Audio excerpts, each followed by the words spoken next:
Welcome to the Sleep Hack series. Let's get straight to the topic. So what is the purpose of this series and what will we be discussing and learning in it?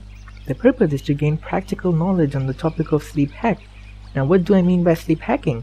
Sleep hacking is a subject which is not mainstream science, but it's commonly known by individuals who delve in the subject of self-improvement and personal development. The core of this subject are the study of simply 2 points: how we can increase our sleep quality and how we can decrease our sleep quantity. That's all there is to it. As one of the individuals who study and practice this, we are often met with the criticism that we are killing our sleep and health, but that's not the case. In this series we will actually be learning how to better our sleep quality and how to increase our brain health and how to increase our overall energy levels. And this will not just in return decrease our sleep quantity, but it will also better us massively in our mental and physical health. So this series is not only for people who wish to be more productive or people who want more time or people who just want a better quality sleep, but this is also for people who deeply care for their health. So since I would be your instructor in this series, you may all be wondering, how much do I actually sleep? Well, I discovered this topic in about the end of December 2013 at the age of 17, and at that moment I was sleeping quite miserably, about 8 to 9 hours a day. After 3 to 4 months of learning, research, self-experimentations, getting in and coming out of sicknesses, and torturous demotivation by the people around me, I slowly came to a point where I only needed about 3 to 4 hours of sleep per night. My sleep routine at the moment is sort of like this. I sleep at about 10 p.m. and wake up at about 1 a.m. That's 3 hours of sleep. And then in the afternoon I take a power nap of 20 minutes. And that's all, about 3 hours and 20 minutes of sleep per day. Now 3 hours is just a routinely mark I keep to plan my day out. The sleep time could be 2.5 hours or so in average.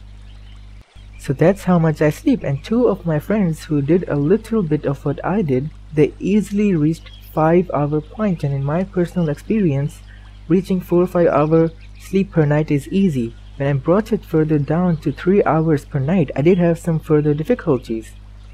Another thing I would like to share with you about the upcoming content of the series is that I have not personally applied everything I will be sharing with you because of the time and practice it requires. So the possibility remains that if you apply everything I share with you, you could lower the sleep limit even further down the rabbit hole. So let's have a little overview of some of the things we will be learning in this series.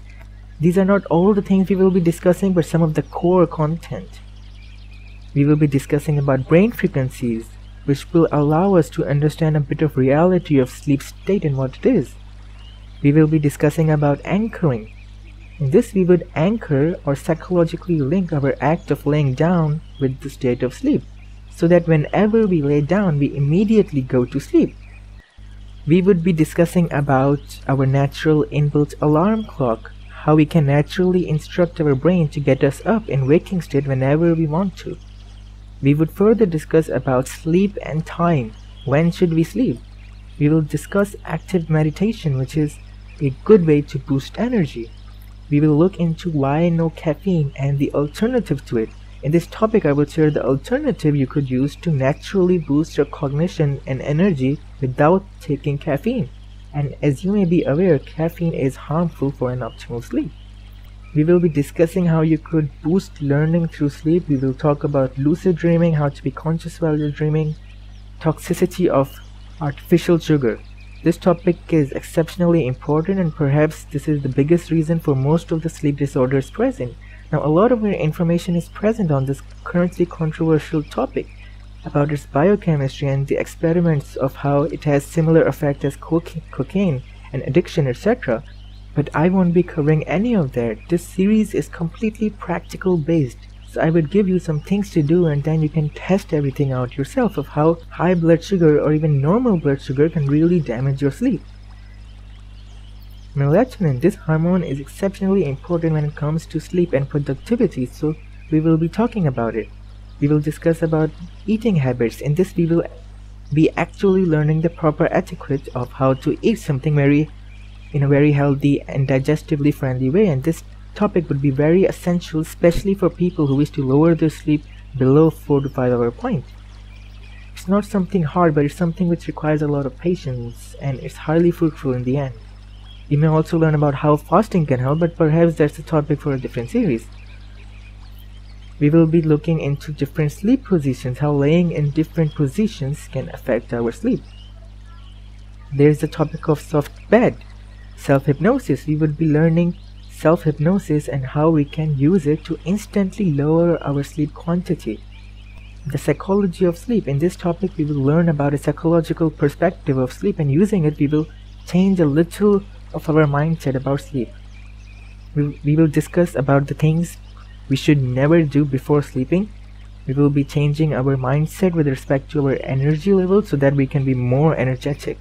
We would also be discussing about, of course, power naps. Again, these may not be all of the topics, but this will give you an idea of what kind of really unique things we will be discussing in this series. So let me take the chance to share with you some benefits of following along with this series. Apart from a better and lesser sleep and more time, if you have sleep disorders, then some of them, like insomnia, will be easily dealt with if you follow along with the series. You will have a much better brain health, hence a better memory, and it's rightfully said that the more you use your brain, the more better it gets. Now if you sleep lesser, then you would have more time to use your brain. This will allow your brain to grow and develop more. You would have more control over your sleep. You can sleep anytime and anywhere you want effortlessly, and you would wake up really refreshed. You would be energetic all day long. You would have a much better overall physical and mental health, which will then keep you motivated in life. And there are just too many benefits, so I invite you to experience them yourself and save me the time in trying to explain these things. Well, with that, I think I should wrap up this video. If you liked this video and would like more of such videos, then be sure to give this video a thumbs up and support this series by subscribing to my channel. If you have any question, comment or feedback on the topic or video, do let me know about it. If you have any sort of suggestion on this topic that I could add in this series, or if you have a unique kind of psychological tool or technique you use to hack your sleep, do let me know about it. And be sure to check out my other uploads and the ongoing Atraxia series. Well, thank you very much for watching, and see you later, awesome folks.